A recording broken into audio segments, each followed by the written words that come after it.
Hi, I'm Ray with yet another podcast episode, this time all about kids, or should I say children, bringing them up, tantrums, hormones, all this sort of thing, and also what our parents used to say to us when we were kids, threatening remarks, and unless you do that, there'll be trouble.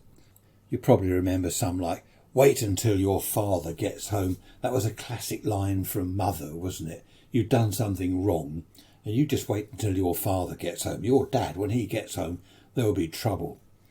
I remember my mother would say, he needs a good talking to. So my dad would say, talk to. There you are, I've done it. He had a good talking to. I think other dads were more strict. I remember a friend of mine, he fell off, it was my bike actually, he fell off my bike and broke his arm. We'd swapped bikes for some stupid reason. Fell off and broke his arm. And I went back to his house with him. And his mother said, "Oh, you wait until your dad gets home." And his dad actually got home while I was there, and he went mental. Absolutely, how dare you break your arm? Like he'd done it deliberately. Absolutely crazy. But there we are. Wait until your father gets home. That's a good one. Just don't tell your mother. Now, that was one that Dad would say, isn't it? You'd do something and he'd say, "Oh, my goodness, don't tell your mother." Because she would go mad. So I think the parents very often would play one off against the other. And sometimes, a mother would say, "Don't tell your father, for goodness sake." Then there are some odd sayings. "Don't make that face or the wind will change and you'll stay like that." There was another one about making a face, I can't remember. Or with your mouth open, you're trying to catch a fly or something like that. "You're big enough and ugly enough. Eat your crusts and your hair will go curly." Now that was another way parents tried to get kids to eat food they didn't want to eat. Or another one was carrots, wasn't it? "Eat your carrots and you'll be able to see in the dark."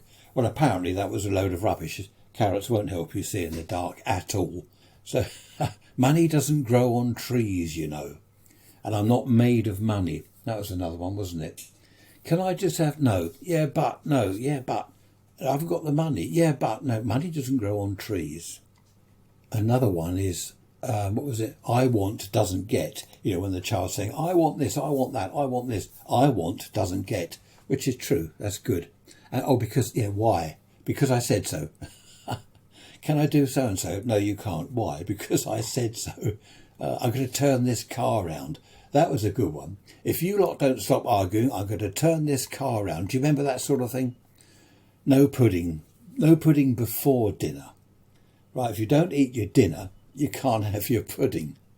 Another mild threat was, "Just wait and see." And that would be what the sort of consequences of your actions. You just wait and see what's going to happen. I don't think anything ever did happen. "Ask your dad." So the child says, "Can I go over the park?" Go and ask your dad. That way you're transferring the responsibility over to the father. The mother is sort of getting out of the... Just saying, "We'll go and ask him. If he says yes, then it's all right. And if it all goes wrong, then it's obviously the father's fault, isn't it?" If someone asked you to jump off a cliff, would you? That's an old one, isn't it? If someone jumped off the end of the pier, would you do that? Basically, that means don't do something crazy just because one of your friends has done it. Don't do something stupid just because someone else... Do you remember that? The child would get in from school. "Can I have a TV in my bedroom, please?" "No, you can't." "Why?" "Well, because I said so." "Yeah, but everyone else in my class has got a TV in their bedroom." Now, this is a true story. This happened. One of my kids said to me, "Can I have a telly in the bedroom?" I said, "No, you can't." Everyone else in my class has got one. Eventually, I got a TV in the bedroom, right? That was that. They were sorted. Other kids came round. "Oh, wow, you've got a TV in your bedroom. I wish I had one." Asking some of the... How many kids have got TV? Who's got a TV in the bedroom? None of them. None of them. My child was the only one in the class that had a TV in the bedroom. I've told you 1,000 times. What is it? If I've told you once, I've told you 1,000 times. That's when it's yeah, but is good, isn't it? Adults use that, "Can I do so-and-so?" "No, no." "Oh, yeah, but." "Yeah, but." Say pardon, not what. "What?" "Excuse me, pardon me, what?" It's funny how we bring up kids, isn't it? I rember all this. It's thank you, not cheers. Oh, cheers. Cheers, mate. I mean, you haven't bought them a drink. You say cheers when they bought you a drink. You say thank you. What did your last slave die of? That's if you... Yes, you say to one of the kids, could you just go and clean up out there? Well, what did your last slave die of? As if the kids are slaves. They're hardly slaves. And I remember this with the little ones. Well, not so little, young ones. Can you go and sort out the mess, I don't know, in the back garden? Well, I didn't do it. No, it doesn't matter who did it. Could you sort out the mess out there? Someone's got to clear it up. Yeah, but I didn't do it. And they don't seem to understand that just because they didn't do it doesn't mean to say they can't clear it up. I remember my mother saying, I didn't do this, I didn't do that, but I still have to clear it up. You'll take someone's eye out with that. Well, that's a stick, wasn't it? You know how kids wave sticks around. It'll all end in tears. Do you know, I use that today with adult things. I see something on the news and I'll say to my wife, this is going to end in tears. And it usually does. Yeah, I want never gets. Well, that's the same as I want doesn't get. I want never gets. I'm just going down this list that I've made here. Close the door. Were you born in a barn? I remember as a kid, a friend of mine's dad, I was round his house and he just said to me, were you born in a barn? And I said, no, I was only about 8. I said, no. And he said, well, can you shut the door? You left the door open. You must have been born in a barn. And I didn't get it. And I said to my friend afterwards, what do you mean, was I born in a barn?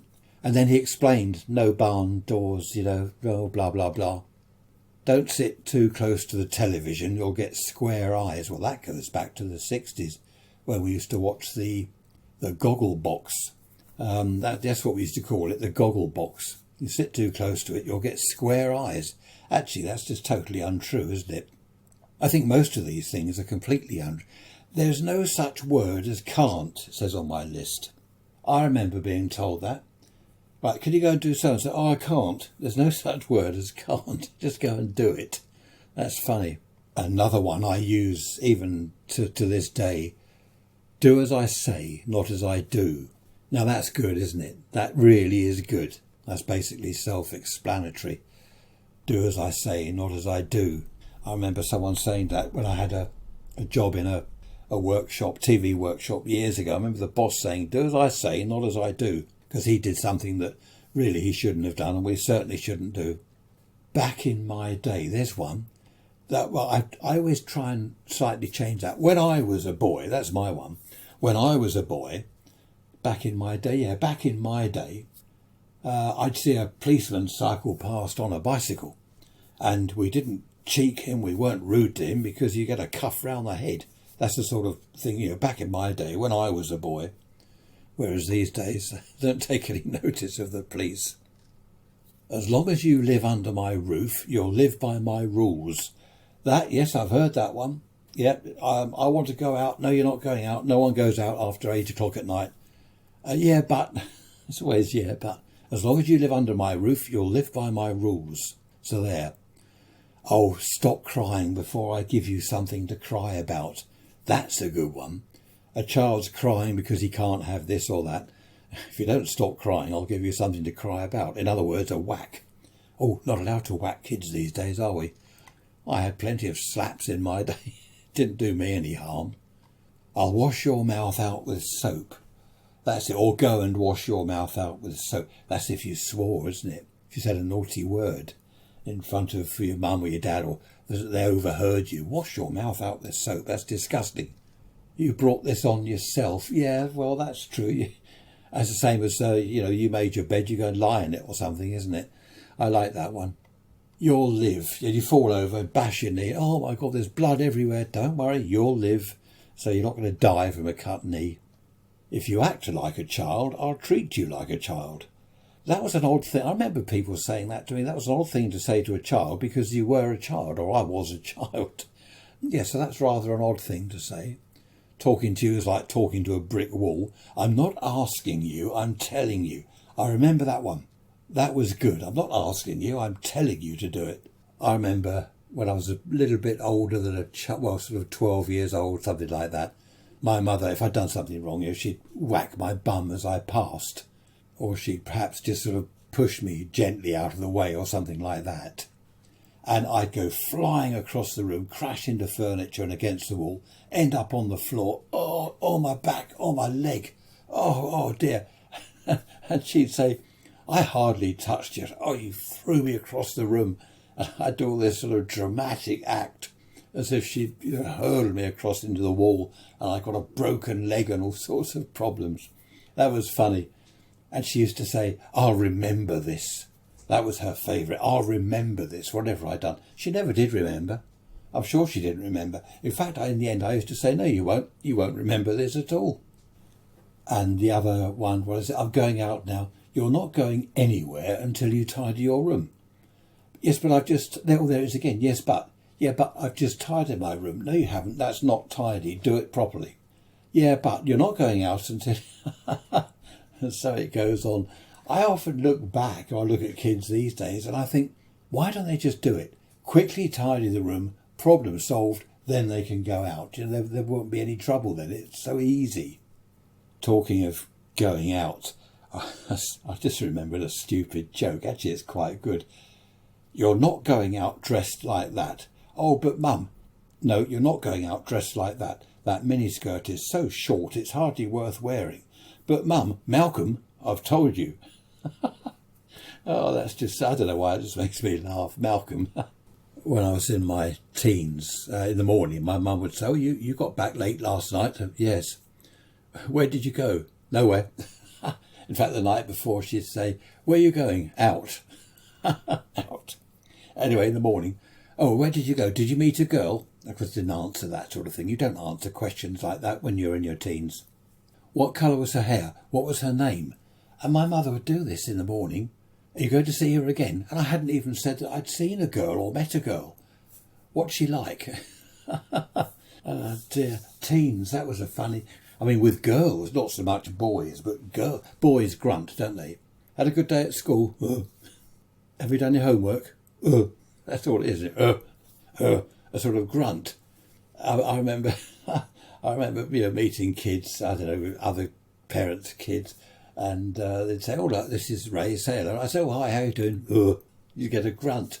Whereas the girls, with their hormones, this is now early teens, mid-teens, isn't it? Tantrums, slamming doors. That was a favourite, wasn't it? Well, it still is, no doubt. I don't know, don't have any teenage kids anymore. Slamming doors. Stomp upstairs, slam the door shut. And then, are you all right? Yes. Well, obviously not all right, that you wouldn't say yes like that. Some parents, I do understand, they get to the end of their tether with children, when they're bickering and fighting and arguing. Goodness me, it's enough to drive anyone to drink, isn't it? Or drive them up the wall. That's another saying, up the wall, round the bend. Grandkids are great fun, aren't they? Grandchildren, our grandchildren, I mean, they're older now, but they'd come round, Grandad, can I have a sweet? And I'd say, have you asked your mum? If her mum was still here. Sometimes we'd have sleepovers, which was good fun. So, have you asked your mum? Yes, she said, I can have a sweet. OK, there you go then. Next minute, mum comes out. I said, you couldn't have a sweet. Grandad, why have you given her a sweet? I said she couldn't have sweets. And then, of course, it's all Grandad's fault. That's funny. I remember our little granddaughter. I'd say, look, there's a sweet. Don't tell Mummy I've given you a sweetie, all right? She'd go straight into the other room. Mum, Grandad gave me a sweet. They don't seem to grasp the concept that they're not, I'm giving them a sweet and you're not meant to tell. It's so funny. As they say, out of the mouths of babes. I remember, I forget which one it was now, one of the grandkids. We bumped into someone in the street. And she looked at me and she said, Grandad, why is he so fat? I thought, oh, goodness me, why is he so fat? There's no answer to that, is there? I learnt at an early age with parenting, whichever way you bring up your children, someone will say it's wrong.